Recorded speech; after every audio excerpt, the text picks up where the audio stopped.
کی شاخ پھل لائے گی اور سایہ گھنا ہو جائے گا. شاخ پھل لائے گی اور سایہ گھنا ہو جائے گا. ایک دن یہ ننھا سا پودا بڑا ہو جائے گا. شاخ پھل لائے گی اور سایہ گھنا ہو جائے گا.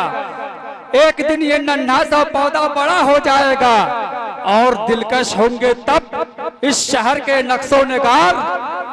اور دلکش ہوں گے تب اس شہر کے نقش و نگار جب یہاں کا آدمی درد آشنا ہو جائے گا. اور دلکش ہوں گے تب اس شہر کے نقش و نگار جب یہاں کا آدمی درد آشنا ہو جائے گا. آئیے 2 منٹ کی تقریر کے لیے عزیزم محمد قاسم کوپا گنجی سے التماس کرتا ہوں تشریف لائیں اور اپنے قیمتی خطاب سے ہم سامعین کو نوازیں. السلام علیکم ورحمۃ اللہ وبرکاتہ. نحمده ونصلی علی رسولہ الکریم اما بعد فاعوذ باللہ من الشیطان الرجیم بسم اللہ الرحمن الرحیم. ان اللہ لا یغیر ما بقوم حتی یغیر ما بانفسہم صدق اللہ العظیم. دل سے نکلے گی نہ مر کر بھی وطن کی الفت. دل سے نکلے گی نہ مر کر بھی وطن کی الفت. میری مٹی سے بھی خوشبو وفا آئے گی.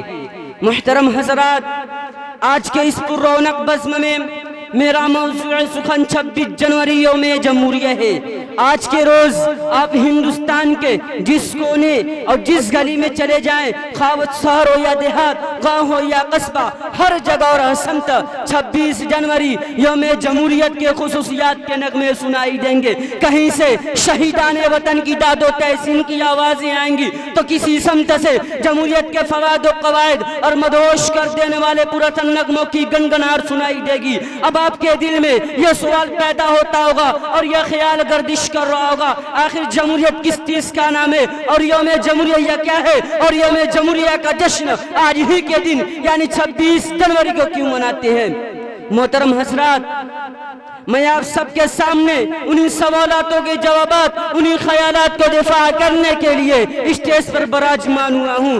آج سے کچھ سالوں پہلے ہمارا پیارا ملک ہندوستان تن کے گورے من کے کالے یعنی انگریز کا غلام تھا. پورے ملک میں انگریزی نظام چلتا تھا. پورے ملک میں انگریزی نظام چلتا تھا. انگریزی پارلیمنٹ نے 1935 میں ایک دستور نامہ تیار کیا اور پورے ملک میں اس کو نافذ کر دیا. لیکن جب ہمارا پیارا ملک ہندوستان 1947 میں انگریز ظالم کے پنجے سے آزاد ہوا اور ہمارے بزرگوں کے خواب کی تکمیل ہوئی اور ہمارے مجاہدین وطن کے بہنے والے خون کی آہوازاری رنگ لائی، تب یہ ملک آزاد ملکوں میں شمار کیا جانے لگا.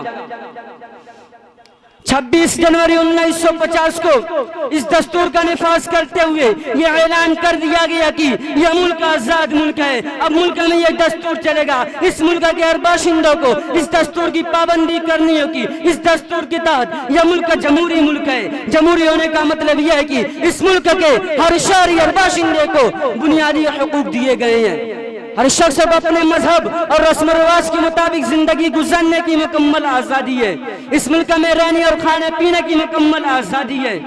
اب آپ کے دل میں یہ خیال سیل روا کی طرح گردش کر رہا ہوگا کہ جبکہ ہمارا دستور 26 نومبر 1949 کے پائے تکمیل تک پہنچ چکا تھا تو مزید 2 مہینے کا انتظار کیوں کرنا پڑا؟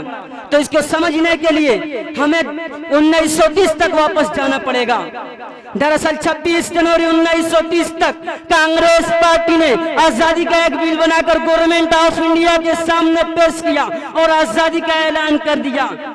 مگر بدقسمتی کہیے کہ ان کا یہ بل پاس نہ ہو سکا اور آزادی کا خواب چکنا چور ہو گیا.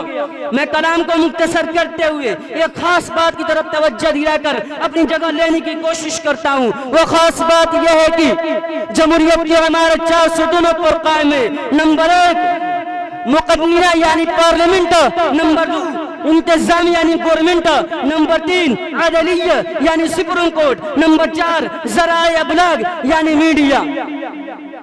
جمہوریت کی بقا اور اس کے مقام کے لیے یہ چاروں ستون اپنا کردار ادا کرتے ہیں، ہر جگہ اپنا کردار ادا کرتے ہیں۔ جہاں میں دنیا میں جہاں بھی کہیں یہ جمہوریت ہے، وہاں یہ چاروں ادارے اپنے اپنے طریقے سے کام کرتے ہیں۔ سرکار، اب ہمیں یہ دیکھنا ہے کہ ہمارا پیارا ملک ہندوستان کی جمہوریت، یہ چاروں ادارے صحیح طریقے سے کام انجام دے رہے ہیں یا نہیں، سرکار اپنی ذمہ داری نبھا رہی ہے یا نہیں، عدلیہ اپنا فرض منصبی ادا کر رہا ہے یا نہیں، اراکین پارلیمنٹ اپنا فرض منصبی ادا کر رہا ہے یا نہیں، اور آخری بات یہ ہے کہ میڈیا اپنے منصب کا خیال کرتے ہوئے عوام تک صحیح خبر پہنچا رہا ہے یا نہیں۔ اگر یہ چاروں ادارے مضبوط ہیں اور اپنا فرائض انجام دے رہے ہیں تو سمجھے کہ ملک کی جمہوریت مضبوط ہے، ورنہ اس کا زوال بن چکا ہے۔ میں تقریر اس شعر کے ساتھ ختم کرتا ہوں۔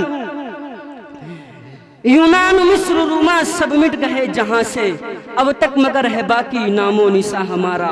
کچھ بات ہے کہ ہستی مٹتی نہیں ہماری، صدیوں رہا ہے دشمن دور زماں ہمارا۔